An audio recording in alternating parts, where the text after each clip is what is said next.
I want to say something about the government of El Salvador. They are making a huge mistake. You know, they want to brand themselves as a country for technology. The president said, Bitcoin is legal tender.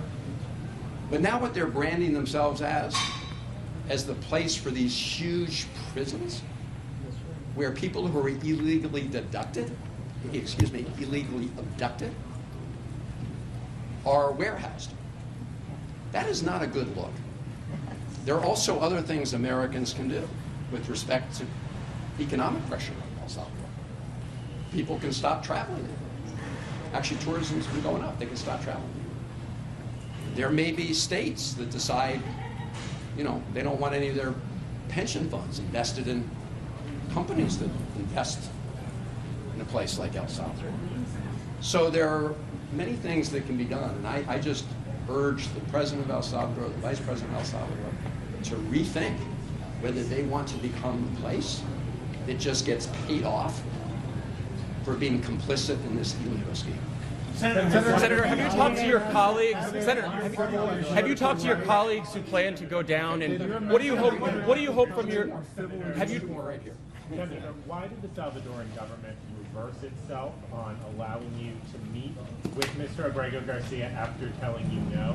And also, do you have a sense of why the government transferred Mr. Abrego Garcia from CCOT to this other prison in Santa Ana? Well, I think the reason they relented is pretty clear. They were feeling the pressure.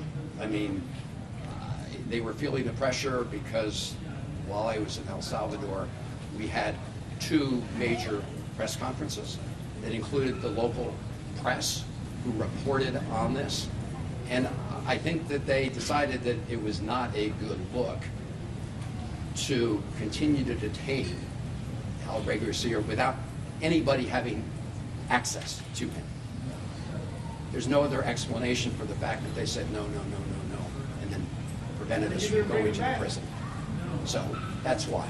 I'm sorry, what was the second part of the question? The second part, why, and welcome home.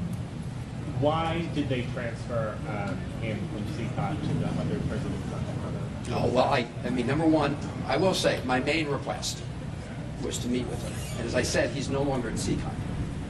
So he's in a different prison, which is pretty far outside of San Salvador. But in addition to that, I didn't even know that. I mean, so yes, we all thought he was at CCOT. I mean, until I met with him. That's why I tried to go to CCOT. So I think that's why he wasn't brought up to see. Do you think?